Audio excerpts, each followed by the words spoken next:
Hello and welcome to another video. This is Voorhees Retro 81 and we are going to take a look at Lovecraft's Untold stories today, and we're just going to kick off a new story. We'll put it on easy because this game is very hard, and we're going to go with the detective, and we're going to start straight from the start just so you can see what the things are like.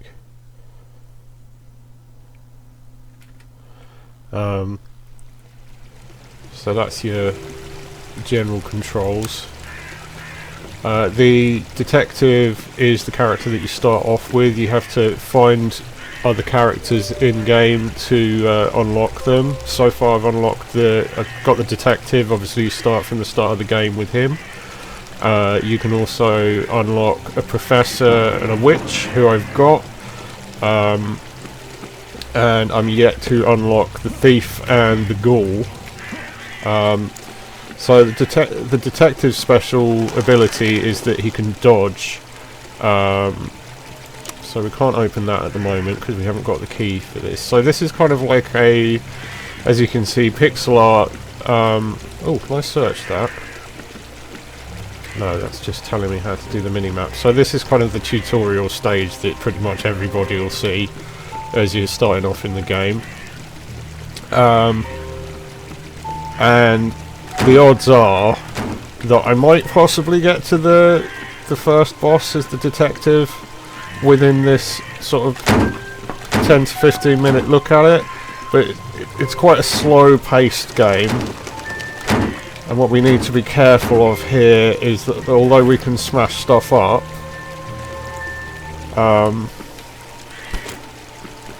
so you've got two currencies in the game. You've got information and money, and let's pick all that stuff up. So the detective can throw Molotov cocktails, which I would not recommend because he will very easily blow himself up with them. I prefer the dynamite, so let's just swap the dynamite in to the Molotov cocktail bit. Dynamite, Molotov. Oh, that went really well, didn't it? Let's just smash this with our hands instead. Complete waste of ammunition there. Always a good way to start a game.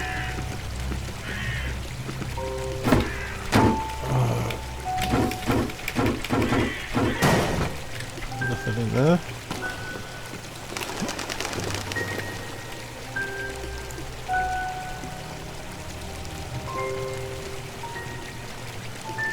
Blimey.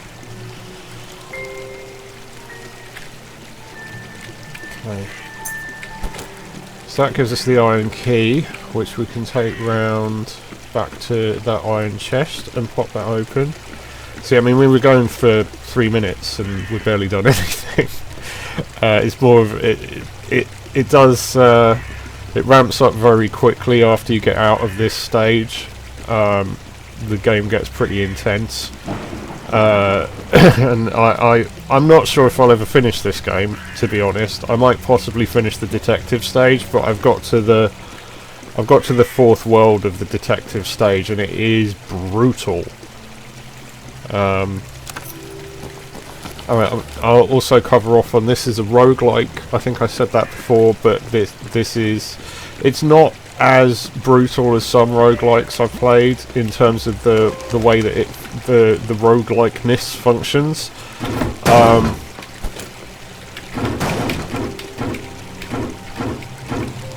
Because if you die on a stage, you can go back to the start of the stage and the map will redraw itself, so you do have that as a problem. But although the map will I'm going to plonk these in instead of the chocolate, because the chocolate regains your sanity. You can go mad in this as well. There's a sanity meter, much like Amnesia or Eternal Darkness, and you know, based on what your character sees in the game world, you can go gradually more and more insane. And I have actually managed to drive the detective. So I meant to press E on that. Oh God, that's not going to have ended well, is it?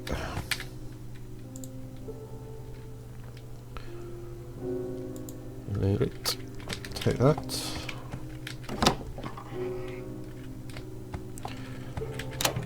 So you get info by studying things in the game, but you have to be careful about that because you can fairly quickly build up your... you can fairly quickly start going insane. And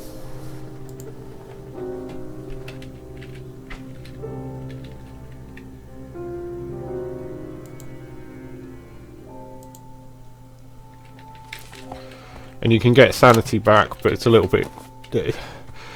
basically, the more you play the game, the more you're going to find out for yourself what gives your characters sanity back and what takes it away. I mean, as a for instance, I'm pretty sure if I move the veil to look at this, it's disturbing.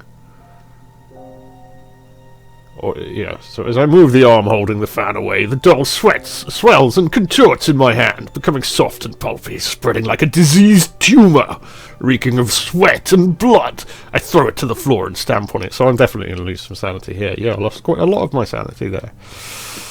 So that wasn't such a good idea, and last time I was playing this stage I didn't look at that, because it was freaking my guy out quite a bit.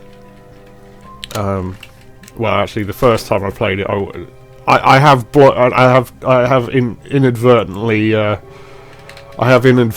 induced the detective to shoot himself in the head, which was lovely in an earlier playthrough. Hopefully that won't happen to us here. Oh, oh, crikey! Ugh. Alright, I didn't take too much damage there. That's something. Back. Can't open that yet.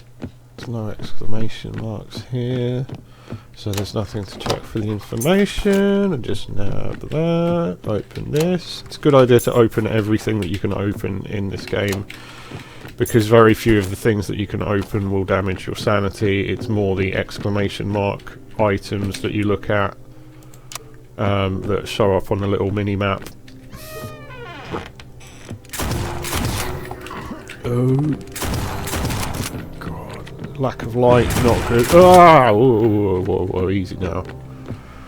So when enemies appear, you get locked in the room, which is a little bit frustrating, I will admit, from a roguelike point of view, because it basically means that you can't avoid conflict, which is a very big part of a lot of roguelike game strategies. Like, oh, I'm not going in there because there's a load of stuff in there that's going to kill me, and I've not got much health, etc. So we've got what we need to get to the boss now. We just need to find it.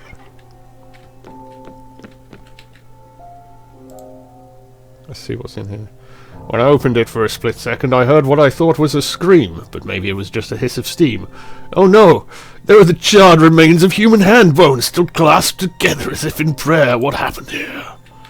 Oh, I didn't even get any info for that. I just freaked out. Oh well, never mind. Indeed.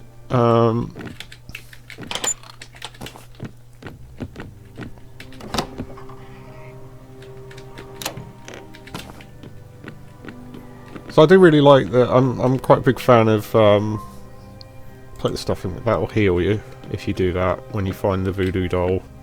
If you heal the voodoo doll, you will heal yourself. Obviously, it goes without saying. If you do something else to it, then you're in trouble. You in trouble.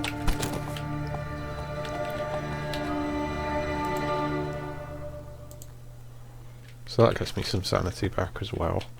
I do really like the Lovecraftian setting of this. I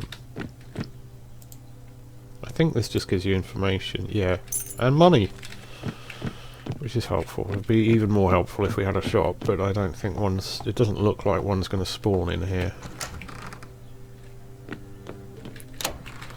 I'm probably wrong saying this, but I feel like from my previous previous runs on this, that I feel like perhaps the shops don't spawn until you're into the second stage. No, don't read The King in Yellow. Anybody who knows anything about Lovecraftian such and such knows The King in Yellow is a bad thing. How are we making that? Gosh, we're already on the 10-minute bracket here.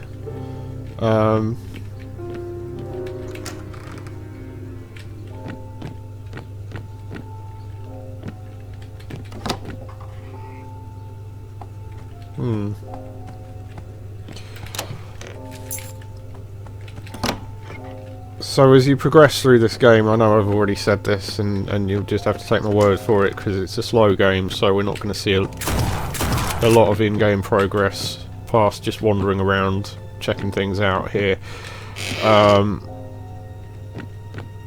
This game gets exceedingly hard quite quickly. Oh dear, why is my inventory full? Because I've got lots of stuff in it. I'm going to chuck one of these books. Drop. Because if I do carry on with this detective playthrough later, I'm going to want to have all the resources available to me that I can find. Have some of that. Whoa, whoa, whoa! Easy guy. I mean, this opening stage with the detective is pretty straightforward, but playing earlier with the witch, the opening stage was nigh on impossible. And in fact, I'm not entirely sure I'm going to be able to unlock the other two characters, which... Oh dear! I mean, one of the things that's a complexity with this game that makes it harder than the average bear is that there are lots of status ailments. So at the moment I'm bleeding, and you can end up bleeding, you can end up poisoned, you can say... one of the later stages, there's a distinct problem with constantly setting yourself inadvertently on fire, which is not what you want, obviously. Ooh. So, let's just see what's down here. Oh, a few more guys, bit of action before the end of the look at it. So, that's Lovecraft's Untold Stories. I'm going to call it there because I'm looking at the time and I know that we're not going to get far enough for it to be, you know, for us to hit something intriguing, you know, like a boss fight or get to the next stage in time before the video times out and I need to cut it. So thank you very much for sitting down and checking this game out with me. Hope you're all doing well. Happy New Year to everybody, by the by. I didn't do a specific Happy New Year video, but Happy New Year all. Take care of yourselves, have a wonderful 2022 and peace out.